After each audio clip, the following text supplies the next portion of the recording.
பசங்களா, நேத்து நான் நடத்தின லெசன்ல ஏதாவது டவுட் இருக்கா? நீங்க தான் நிறைய டவுட் கேட்பீங்களே பசங்களா.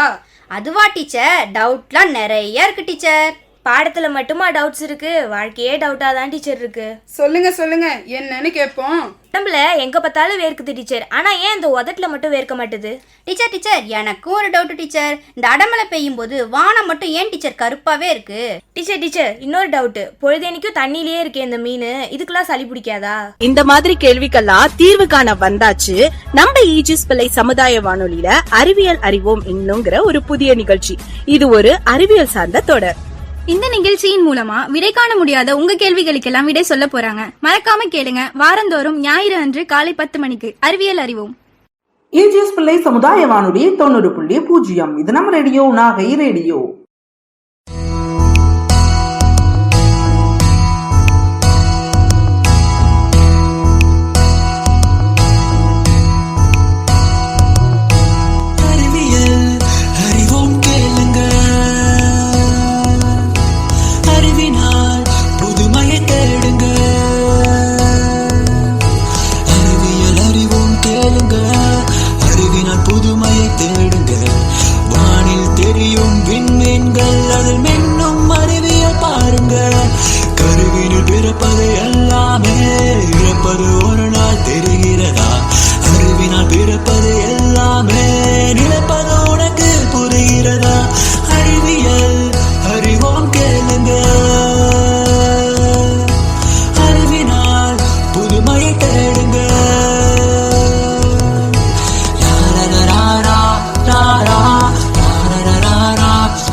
வணக்கம் நேயர்களே, இது இந்திய அமுத பெருவிழா, மத்திய அரசின் விக்யான் பிரசார், தமிழ்நாடு அறிவியல் தொழில்நுட்ப மையம், அறிவியல் பலகை, நமது ஈஜிஸ் பிள்ளை சமுதாய வானொலியுடன் இணைந்து நடத்தும் அறிவியல் அறிவோம் என்னும் புதிய தொடர். வணக்கம் நேயர்களே, இன்றைய நிகழ்ச்சியில் இஸ்ரோவின் மூத்த விஞ்ஞானியான திரு முருகேசன் அவர்கள் இஸ்ரோ பற்றியும் விண்கலம் பற்றியும் கூறிய நிகழ்ச்சியினை இப்போது கேட்கலாம்.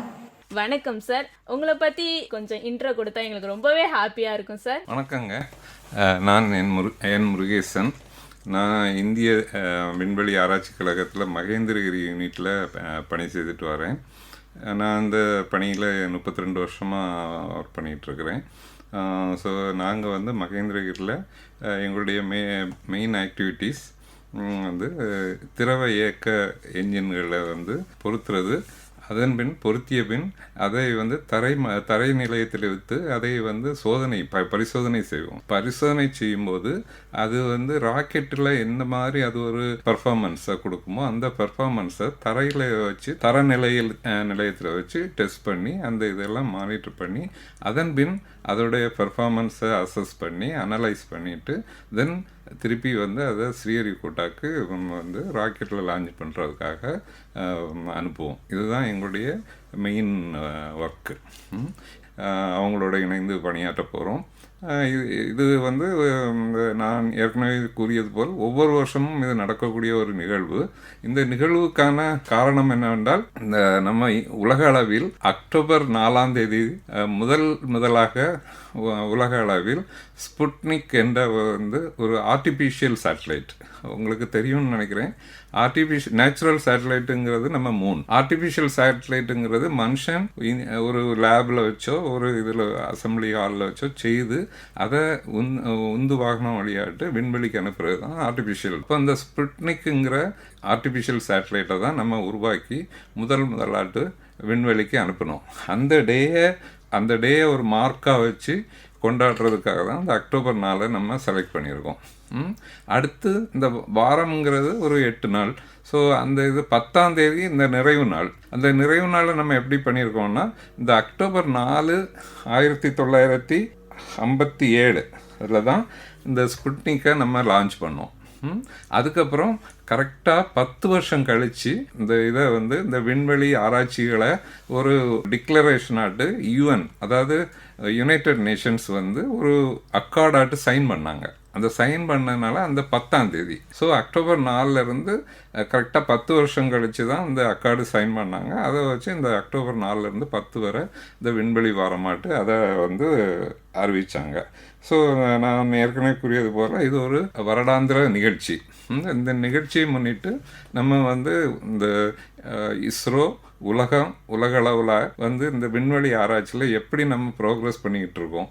இந்த அக்டோபர் 4 அன்னைக்கு வந்து 1958 ஸ்புட்னிக்கை லான்ச் பண்ணோம். அன்னையிலிருந்து இன்னைக்கு வரைக்கும் எவ்வளவோ நிகழ்வுகள், எவ்வளவோ மாடர்ன் இதுகள், கண்டம் விட்டு கண்டம்னு சொல்கிறத விட நம்ம வந்து வேற ஒரு கிரகத்துக்கு, நம்முடைய இந்த பூமியை விட்டு விண்வெளிக்கு நம்ம வந்து கடந்து சென்றிருக்கோம். அது வந்து இந்த செலிஸ்டியல் பவுண்ட்ரிஸ்ன்னு சொல்லுவாங்க. அந்த பவுண்ட்ரிஸ் எல்லாம் தாண்டி, பவுண்ட்ரிஸ்னால் உங்களுக்கு தெரியும்னு நினைக்கிறேன், ஒரு இடத்த விட்டு ஒரு டிஸ்ட்ரிக்ட் டு டிஸ்ட்ரிக்ட் பார்டரை வந்து பவுண்ட்ரிஸ்ன்னு சொல்லுவாங்க. அதே மாதிரி நம்ம எர்த்துலேருந்து மூணுக்கு போகிறதே வந்து ஒரு பவுண்ட்ரியை கிராஸ் பண்ணி போகிறது. இந்த மாதிரி எவ்வளோ நிகழ்வுகள் நடந்திருக்கு. இந்த நிகழ்வுகள்லாம் வந்து இந்த சமுதாயத்துக்கு ஒரு அறிவுபூர்வமான அறிவும் உலகளாவிய ஒரு எக்ஸ்ப்ளோரேஷன், இந்த ஸ்பேஸ் சயின்ஸை வச்சு space science and technology exploration எவ்வளோ தூரத்துக்கு முன்னேறி இருக்குது. இதை வந்து இந்த விண்வெளி வாரத்தை முன்னிட்டு இது ஒரு பிளாட்ஃபார்ம், இது ஒரு பிளாட்ஃபார்ம்னா வந்து இந்த மக்களுக்கும் இந்த எங்கள் விஞ்ஞானிகளுக்கும் இடையேயான ஒரு பாலமாட்டு இதை வந்து இது பண்ணி இந்த 3 நாட்கள் இந்த ப்ரோக்ராம் நடத்தும்போது நாங்கள் என்னென்ன எக்ஸ்ப்ளோரேஷன்ஸ், என்னென்ன இன்வென்ஷன்ஸு, என்னென்ன கண்டிப்புகள் இது பண்ணியிருக்கோமோ அதை நம்ம சாதாரண மக்களுக்கு கொண்டு சேரக்கூடிய அளவில் தான் இந்த நிகழ்ச்சி ஏற்பாடுகள் நடந்துகிட்ருக்கு. இது வந்து இந்த நிகழ்வை எப்படி நம்ம செய்கிறோம்னா, நம்ம இதுவரைக்கும் நம்ம இந்திய விண்வெளி ஆராய்ச்சி பொறுத்த மட்டும் நம்மகிட்ட இருக்கிற உந்து வாகனங்கள் PSLV, GSLV, LVM-3 இந்த வாகனங்களோட மாதிரிகளை நம்ம வந்து இங்கே வந்து பொருட்காட்சியில் ஏற்படுத்தியிருக்கோம். இந்த மாடல்கள் என்னென்ன சேட்டலைட்டுகளை சுமந்து விண்வெளிக்கு கொண்டு சேர்த்துது அப்படிங்கிறத நம்ம வந்து இங்கே இந்த பொருட்காட்சியில் வச்சுருக்கோம். அதன் பின் இந்த பாகங்கள், ராக்கெட்டுடைய பாகங்கள், இந்த சேட்டலைட்டோட பாகங்கள், அதன் சேட்டலைட்டோட பயன்பாடுகள், அது எப்படி ஒரு சாதாரண மனிதனுக்கு வந்து இந்த சேட்டலைட்டோட பயன்பாடுகள் வந்து பண்ணிக்கிட்டு இருக்கோம். இப்போது ஒரு வெதர் மானிட்டரிங், நீங்களாம் நாகப்பட்டினத்தில் ஒரு சைக்ளோன் ப்ரோன் ஏரியாவில் இருக்கிறீங்க, உங்களுக்கு ஒரு சைக்ளோன் ஒரு இது வருது அப்படின்னா ஒரு வாரத்துக்கு முன்னாடியே தகவல் உங்களுக்கு நம்ம மீனவ மக்களுக்கு, சாதாரண மக்களுக்கு வந்து இதை கொண்டு வர்றது இந்த சேட்டலைட்டோட பயன்பாடுகள். அதே மாதிரி ரிமோட் சென்சிங் சொல்லுவோம். ரிமோட் சென்சிங்னா ஒரு வந்து பூமிக்கு அடியில் வெகு தொலைவில் என்னென்ன கனிமங்கள் இருக்குது, அதே மாதிரி கடலில் வந்து என்ன வந்து இது இருக்குது, அதாவது மீன், இப்போ ஃபிஷரிஸ் அப்படின்னு எடுத்துக்கிட்டோம்னா மீன் எந்த இடத்துல அதிகமாக மீன் கிடைக்குது, அதை வந்து இந்த சேட்டலைட்ஸ்களோட இமேஜிங்கை வச்சு நம்ம மீனவ மக்களுக்கு சொல்லும்போது அவங்க வந்து கடலில் வீணாக அங்கேயும் அலைய வேண்டாம், அந்த பர்டிகுலர் ஸ்பாட்டுக்கு போனாங்கன்னா அவங்களுக்கு வந்து ஃபிஷ்ஷிங் நிறைய வந்து ஹார்வெஸ்ட் கிடைக்கும். இதே மாதிரி நான் வந்து வெதர் மானிட்டரிங் சொன்னேன், ஃபிஷரிஸ் சொன்னேன், அப்புறம் வாட்டர், பூமிக்கடியில் வாட்டர் எங்கே இருக்குது, வேறு கனிமங்கள் எங்கே இருக்குது, இதெல்லாம் வந்து சேட்டலைட்டோட பயன்பாடுகளில் ஈஸியாக நம்ம கண்டுபிடிச்சி இது சொல்லலாம். இது போக தகவல் பரிமாற்றம், இன்றைக்கி நம்ம இன்டர்நெட்டு, கம்யூனிகேஷன்ஸ், இந்த செல்ஃபோன், இதெல்லாம் வந்து ரொம்ப வந்து ஒரு சாதாரண ஒரு நிலைக்கு வந்துடுச்சு. இதெல்லாம் இந்த சேட்டலைட்டோட பயன்பாடுகள்னால தான் நமக்கு இவ்வளவு தூரத்துக்கு நமக்கு ஒவ்வொரு கிராமமாக ஒரு வீடாட்டு இன்டர்நெட் வசதிகள் பெருகி நம்ம இருக்கும். இந்த இன்டர்நெட்டோட வந்து அடுத்த வகை இதுகள் தான் இந்த டெலிமெடிசின், இந்த டிஸ்டன்ஸ் எஜுகேஷன். இன்னைக்கு வந்து பார்த்திங்கன்னா வந்து கோவிட் நேரத்துலலாம் நமக்கு ஒருத்தர் வந்து பார்க்க முடியலை, எல்லாரும் வீட்டில் அடைபட்டு இருந்தோம். அப்போ வந்து இந்த கல்விகள்லாம் வந்து தடைப்படக்கூடாதுன்னு ஆன்லைன் கிளாஸஸ்லாம் நடந்தது. அதெல்லாம் இந்த இன்டர்நெட்டோட பயன்பாடுகள். அதே மாதிரி மெடிசின், இப்போ ஃபாரினில் ஒரு டாக்டர் இருக்கிறாரு, அதாவது ஃபாரின் வெளிநாட்டில் ஒரு டாக்டர் இருக்கார், எக்ஸ்பர்ட் டாக்டர், அவர் இங்கே வர முடியாது. ஆனால் இங்கே ஒரு நம்ம இந்தியாவில் ஒரு மனிதனுக்கு வந்து ஒரு நோய் ஏற்பட்டுச்சு, அவருக்கு ஒரு ஆப்ரேஷன் பண்ணணும் அப்படின்னா அங்கேருந்து அவர் வந்து அந்த டெலிமெடிசின் இது வழியாட்டு வந்து இங்கே உள்ள டாக்டர்ஸுக்கு கன்சல்ட் பண்ணி எப்படி பண்ணணும், அவரே அந்த வீடியோவில் அங்கேருந்து பார்த்து இவங்களுக்கு டைரக்ஷன் கொடுத்து இவங்க அதை பண்ணலாம். அந்த மாதிரி ஏகப்பட்ட பயன்பாடுகள் சேட்டலைட்ஸோட இது இருக்குது. ஸோ இன்னும் நிறைய பயன்பாடுகள் இருக்குது. இப்போ சமீபத்தில் நீங்கள்லாம் நியூஸ் பேப்பர் அந்த இதிலெல்லாம் கேட்டிருப்பீங்க, நம்ம இந்தியா வந்து சந்திரனில் கால் பதிச்சிருக்கு. நம்முடைய வந்து ஒரு spacecraft, unmanned spacecraft சந்திரனில் மெதுவாக தரையிறங்கியிருக்கு. இது வந்து நம்ம சமீபத்திய சாதனை இந்திய விண்வெளி ஆராய்ச்சி கழகத்தின். அதுக்கப்புறம் ஒரு வாரம் கழித்து நம்ம வந்து சூரியனையும் ஆய்வு செய்வதற்காக ஒரு ஆதித்யா L1ங்கிற ஒரு சேட்டலைட்டையும் அனுப்பியிருக்கோம். அது தன்னுடைய பயணத்தை சூரியனை நோக்கி அது நடந்துட்டுருக்குது. சார், உங்கள் ஊர், நீங்கள் எங்கே படிச்சிங்க, எந்த காலேஜை முடிச்சிங்க, எப்படி நீங்கள் இஸ்ரோக்கு போனீங்க, அதெல்லாம் எங்களுக்காக கொஞ்சம் ப்ளீஸ் சொல்லுங்கள் சார். ஓகேங்க. நான் வந்து கன்னியாகுமரி மாவட்டம் நாகர்கோவில் பகுதியை சேர்ந்தவன். நானும் வந்து சாதாரணமாட்டு ஒரு 10வது வகுப்பு வரை தமிழ் மீடியத்தில் தான் படித்தேன். எங்கள் ஊர் பக்கத்தில் இருக்கிற ஒரு அரசு பள்ளியில் தான் படித்தேன். அதன் பின் நான் வந்து பாலிடெக்னிக்கு அனுப்புனாங்க. நான் எங்களுக்கு வந்து அந்த நேரத்தில் அவ்வளோ விழிப்புணர்வு இல்லாததுனால நான் வந்து ஒரு இன்ஜினியரிங் காலேஜுக்கு போகக்கூடிய ஒரு ஆப்பர்ச்சுனிட்டி கிடைக்கல. ஸோ பாலிடெக்னிக்கு போனேன். Polytechnic diploma in mechanical engineering முடித்தேன். அதற்கு பின் வந்து நம்முடைய இதனால் வந்து வேலைக்கு போனேன். வேலைக்கு போனது எனக்கு வந்து இங்கே பக்கத்தில் வேலை கிடைக்கல. நான் வந்து நம்ம வட இந்தியாவில் ஹரியானாங்கிற ஒரு இடத்துல ஒரு ப்ரைவேட் கம்பெனியில் வேலை செய்துட்டு இருந்தேன். அதன் பின் தான் எனக்கு வந்து ஒரு டிகிரி படிக்கணுங்கிற ஒரு உந்துதல் வந்து வேலையை விட்டுட்டு திருப்பி அங்கேயே டெல்லி யூனிவர்சிட்டியில் இன்ஜினியரிங் முடித்தேன். முடிச்சுட்டு திரும்பவும் என்னுடைய பணியை வந்து நான் அங்கேயே வட இந்தியாவில் தான் தொடர்ந்துட்டு இருந்தேன். அப்புறம் 1991 தான் எனக்கு இந்த ஒரு இந்திய விண்வெளி ஆராய்ச்சி கழகத்தில் இந்த ஒரு வேலைவாய்ப்பு செய்தியை கேட்டு அதில் அப்ளை பண்ணி நான் இன்டர்வியூ, ரிட்டன் டெஸ்ட்டு இதில் பாஸ் ஆகி 1991 மகேந்திரகிரிங்கிறது எங்கள் நாகர்கோவிலேருந்து ஒரு 25 கிலோமீட்டர் தொலைவில் இருக்கிறது, அங்கே வேலை கிடச்சிது. அதன் பின் 1991 நான் அந்த பணியை தொடர்ந்து இது பண்ணிகிட்ருக்கோம். ஸோ இதுதான் என்னுடைய இது.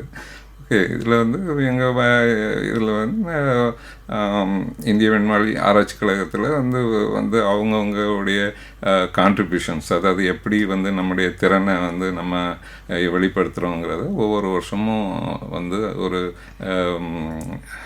அசஸ் பண்ணுவாங்க. அசஸ்னால் ஒரு தர ஆய்வு செய்வாங்க. அந்த தர ஆய்வுப்படி எங்களுக்கு ப்ரமோஷன்ஸு, இந்த ஆப்பர்ச்சுனிட்டிஸ்லாம் உண்டு. 4 வருஷத்துக்கு ஒருக்கா நாங்கள் வந்து ப்ரொமோஷன்ஸு அந்த கமிட்டிக்கு முன்னால் போய் அப்பியர் ஆகணும். சும்மா ப்ரொமோஷன்ஸ் கொடுக்க மாட்டாங்க, ஒரு இன்டர்வியூ மாதிரி நடத்துவாங்க. அது ஒரு 4 வருஷத்துக்கு ஒருக்கா வரும். அப்படி தான் வந்து எங்களுடைய இன்ஜினியரிங் வாழ்க்கையில் ஒரு க்ரோத்து. ஸோ இதுதான் நடந்துட்டுருக்குது. சார், உங்கள் ஃபஸ்ட்டு டே, அதாவது இஸ்ரோவில் நீங்கள் வேலைக்கு சேர்ந்து உங்கள் ஃபஸ்ட்டு டே நீங்கள் எப்படி ஃபீல் பண்ணீங்க சார்?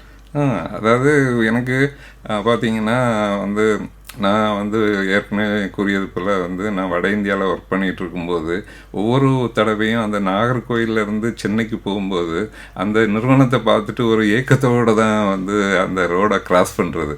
நம்ம ஊரில் இவ்வளோ பெரிய ஒரு ஆராய்ச்சி நிறுவனம் இருக்குது, நமக்கு இங்கே வேலை கிடைக்கலையே, நம்ம இவ்வளவு தொலைவில் 3000 கிலோமீட்டருக்கு தொலைவில் போய் வந்து ஒரு பணி செய்துட்ருக்கோமே அப்படிங்கிற ஒரு இது இருந்தேன். அப்புறம் அந்த 91 May 25 ஜாயின் பண்ண டே வந்து உண்மையிலேயே வந்து நம்ம ஏபிஜே அப்துல் கலாம் சொன்னது மாதிரி கனவு மெய்ப்பட்டது.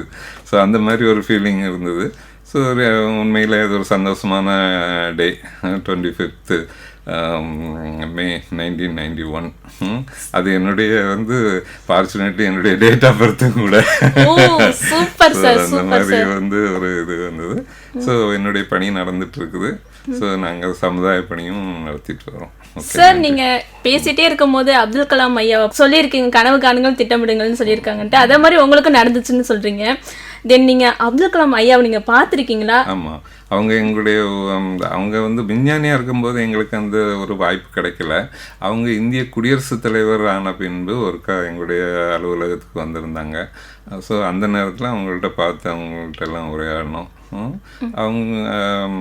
அவங்களும் டாக்டர் விக்ரம் சாராபாய், டாக்டர் ஹோமி பாபா, அப்புறம் ப்ரொஃபஸர் தவன், இவங்கெல்லாம் சேர்ந்து தான் அந்த இந்திய விண்வெளி ஆராய்ச்சி மையத்தை வந்து இவ்வளவு தூரத்துக்கு முன் கொண்டு வந்திருக்காங்க. சார், இப்போ எல்லாமே ரொம்ப அப்டேட்ல இருக்கிறது நம்ம சந்திரயான் 3, அதை பத்தி எங்களுக்கு கொஞ்சம் நல்லாவே சொல்லுங்க சார். சந்திரயான் 3 நீங்கள்லாம் வந்து உங்கள் செய்தித்தாள்கள் மற்றும் வானொலியிலெல்லாம் கேட்டது போல் நம்ம வந்து இந்த ஆகஸ்ட் 23 நிலவில் வந்து மெதுவாட்டு வந்து தரையிறங்கியிருக்கு. தரையிறங்கின பின்பு அந்த ஒரு 5 மணி நேரம் கழித்து அந்த அதில் உள்ளால் அந்த அந்த தரையிறங்கின வந்து களத்துக்கு பேர் வந்து லேண்டர்னு சொல்லுவோம். அந்த லேண்டருக்குள்ளால் சின்ன ஒரு ஊர்தி, அதுக்கு பேர் பிரக்யான். அந்த லேண்டருக்கு பேர் விக்ரம், அந்த உள்ளே இருக்கிற சின்ன ஊர்திக்கு பேர் வந்து பிரக்யான். அந்த ஊர்தி அந்த டோர் திறந்ததுக்கப்புறம் மெதுவாக அந்த ஒரு ஏணிப்படி மாதிரி இருக்குது, அதிலிருந்து கீழே இறங்கி வந்து நிலவோட தரை பகுதியை ஃபுல்லாக ஆய்வு செய்தது. அப்புறம் நீங்கள் பார்த்துருப்பீங்க, நிலவு வந்து இந்த தென் துருவத்தில் நம்ம இந்தியா தான் முதல்ல வந்து உலகத்திலே தரையிறங்கியிருக்கு. இதுக்கு முன்னால் அமெரிக்கா, ரஷ்யாலாம் மற்ற பகுதி நிலவோட அதாவது சமவெளி பகுதி எல்லாம் இறங்கியிருக்காங்க. நம்ம வந்து தென் துருவத்துக்கு போயிருக்கோம். நம்ம ஏன் தென் துருவத்துக்கு போயிருக்கோன்னா, அந்த தென் துருவம் தான் இது வரைக்கும் யாரும் போகாத இது, அன்னோன் இதுகளை வந்து கண்டுபிடிச்சு அங்கே என்ன இருக்குங்கிறது தான் நம்முடைய மெயின். எல்லாரும் போயிருக்காங்க நிலவுக்கு, நம்ம 4வது தேசம் நிலவுக்கு போனது. ஆனால் அதில் வந்து நமக்கு வந்து ஒரு எல்லாரும் போன இடத்துக்கு போய் நமக்கு கிடைக்கிறத விட போகாத இடத்துக்கு போய் நம்ம என்ன கிடைக்குங்கிறதான் பார்த்தோம். அதே மாதிரி நம்ம எதிர்பார்த்த மாதிரி அந்த பிரக்யான் மெதுவாக ஊர்ந்து சென்று அந்த நிலவோட தரையெல்லாம் ஆய்வு செய்திருக்கு. அதில் வந்து அதில் இருக்கிற நிறைய அந்த பேலோடுன்னு சொல்லுவோம், நிறைய சென்சர்ஸு அதெல்லாத்தையும் வச்சு அது மெதுவாக ஊர்ந்து போயிருக்கு. அது போகும்போது பெரிய பள்ளங்கள்லாம் இருந்திருக்கு. அந்த பள்ளத்தை அது சென்ஸ் பண்ணி அது தன்னுடைய பாதையை அதை மாற்றி அமைச்சு போய் நிறைய ரிசர்ச் எல்லாம் பண்ணிக்கிட்டு இருக்குது. நமக்கு இது வரைக்கும் கிடைச்ச தகவல் படி அந்த கனிமங்கள், அங்கே கொஞ்சம் கனிமங்கள்லாம் இருக்குது, அந்த மாதிரியெல்லாம் வந்து ஆராய்ச்சி நடந்திருக்கு. இந்த மாதிரி இதுகள் நடந்துகிட்ருக்கு. இப்போ அதுக்கப்புறம் நமக்கு இந்த 14 நாட்கள் தான் அங்கே வெளிச்சம் இருந்தது. ஸோ இந்த வெளிச்சம் இப்போ இல்லாததுனால அது வந்து நம்ம அந்த பேட்ரிஸ் எல்லாத்தையும் ஃபுல்லாக சார்ஜ் பண்ணி உறக்க நிலைக்கு கொண்டு போயிருக்கிறாங்க. இப்போ திருப்பியும் வந்து நிலவில் வந்து அந்த வெளிச்சம் வந்திருக்கு, சன்லைட்டு. ஸோ முயற்சி பண்ணிகிட்ருக்காங்க சிக்னல்ஸ் வந்து ரிவைவ் பண்ணுறது. ரிவைவ்னா மீட் எடுக்கிறதுக்குள்ள முயற்சிகள் நடந்துருக்கு. பட்டு வந்து இந்த முதல்ல உள்ள இந்த 14 நாட்கள்லேயே நம்ம என்ன நினச்சோமோ அதை வந்து சாதிச்சாச்சு. அதாவது மெயினாக குறிப்பாக சொல்லணும்னா அந்த சாஃப்ட் லேண்டிங் தான் ரொம்ப ரொம்ப கிரிட்டிக்கல்.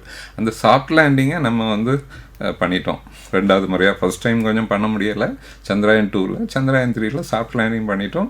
அதே மாதிரி இந்த ரோவரும் அந்த லேண்டர்லேருந்து வெளியில் வந்து என்னென்ன நம்ம அதுக்கு பிளான் பண்ணியிருந்தோமோ அந்த ஆராய்ச்சிகள் முடிஞ்சிருக்கு. இனி உங்களுக்கு செய்தித்தாள்களில் வரும். அது என்னென்னா எல்லாம் இந்த ஆராய்ச்சிகள் செய்தது உடனே நம்ம வந்து அதை அனலைஸ் பண்ணி எடுக்க முடியாது, அதுக்கு கொஞ்சம் டைம் ஆகும். அது வந்து உங்களுக்கு சோஷியல் மீடியா வழியாவோ நியூஸ் பேப்பர் வழியாவோ சாதாரண மக்களுக்கு வந்து கிடைக்கும். சார், அதே மாதிரி இந்தியா வந்து ரொம்பவே ஆச்சரியப்பட்டு இருக்கிறது வந்து என்னன்னா, சந்திராயன் இறங்கி அடுத்த ஒரு வாரத்திலே நீங்க ஆதித்யன்னு, அது எப்படி சார் உடனே எப்படி சார்?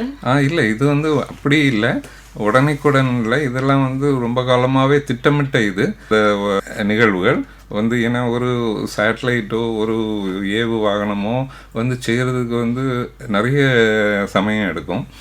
வந்து ஏன்னா இதெல்லாம் வந்து ரொம்ப சென்சிட்டிவ் டெக்னாலஜி. அதனால் வந்து இப்போ வந்து ஆதித்யாவை கொண்டு சென்ற அந்த உந்து வாகனத்துக்கு பேர் PSLV, polar satellite launch vehicle. அந்த வெஹிக்கிள் வந்து நம்ம மாஸ்டர் பண்ணிட்டோம். இப்போ வந்து 57 வெஹிக்கிள் இது வரைக்கும் விட்டு சக்ஸஸ்ஃபுல்லாக இது பண்ணியிருக்கோம். ஸோ அந்த இது வந்து ஒரு தொடர் முயற்சியாக வந்து ஒரு மாஸ் ப்ரொடக்ஷன் சொல்லுவாங்க. அந்த மாஸ் ப்ரொடக்ஷன் மாதிரி அது வந்து நம்ம செய்துகிட்டே தான் இருக்கிறோம். அப்புறம் வந்து சேட்டலைட், அந்த செயற்கைக்கோள் வந்து ஆதித்யா அந்த சோலார் மிஷனுக்குள்ள சேட்டலைட்டு ஒரு 5 வருஷமாகவே அந்த வேலைகள்லாம் நடந்துட்டு இருந்தது. எல்லாம் வந்து ஒன்று கூடி வந்தது. அந்த நேரத்தில் வந்து இந்த நிகழ்வு நடந்தது. இதுதான் வந்து இது. அதாவது எங்கள் சேர்மன் வந்து எங்களுக்கு கொடுத்துருக்க டார்கெட், அதாவது டார்கெட்டுன்னா வந்து ஒரு குறிக்கோள் வந்து மாதத்துக்கு ஒரு ராக்கெட், அது PSLV இல்லைன்னா SSLVன்னு சொல்லுவாங்க, GSLV, அட்லீஸ்ட் ஒரு மாதத்துக்கு ஒரு இது வந்து அனுப்பணும். நமக்கு வந்து அவ்வளவு வந்து சேட்டலைட் செயற்கைக்கோள்களை விண்வெளிக்கு அனுப்புறதுக்குள்ள டிமாண்ட் இருக்குது. டிமாண்டுனா அந்த கமர்ஷியல் டிமாண்டு, அதை போக சயின்ஸ் எக்ஸ்ப்ளோரேஷன். இப்போ வந்து ஆதித்யாங்கிறது சயின்ஸ் எக்ஸ்ப்ளோரேஷன். இது போக வந்து நம்ம அயல் நாட்டுகளுக்கும் செயற்கைக்கோள்கள், அவங்களுடைய செயற்கைக்கோள்களை நம்ம வந்து விண்வெளிக்கு அனுப்புகிறோம். அது நமக்கு உலகளாவிய ஒரு இந்த காம்படிஷன்னா வந்து அவங்க டெண்டர் விடுவாங்க. அதில் நமக்கு வந்து நம்மளை சூஸ் பண்ணி செலக்ட் பண்ணி நம்மக்கிட்ட தராங்க.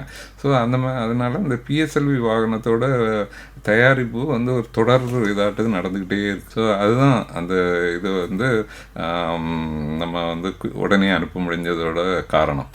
நன்றி. Thank you sir. நேயர்கள் இதுவரை கேட்டது இஸ்ரோவின் மூத்த விஞ்ஞானியான திரு முருகேசன் அவர்கள் இஸ்ரோ பற்றியும் விண்கலம் பற்றியும் கூறிய நிகழ்ச்சி. என்ன நேயர்களே, அறிவியல் சம்பந்தமான நிறைய விஷயங்களை இந்த நிகழ்ச்சி மூலமா தெரிஞ்சிருப்பீங்க அப்படின்னு நம்புறேன். இது இந்திய அமுத பெருவிழா, மத்திய அரசின் விக்யான் பிரசார், தமிழ்நாடு அறிவியல் தொழில்நுட்ப மையம், அறிவியல் பலகை, நமது EGS பிள்ளை சமுதாய வானொலியுடன் இணைந்து வழங்கும் அறிவியல் அறிவோம் என்ன புதிய தொடர்.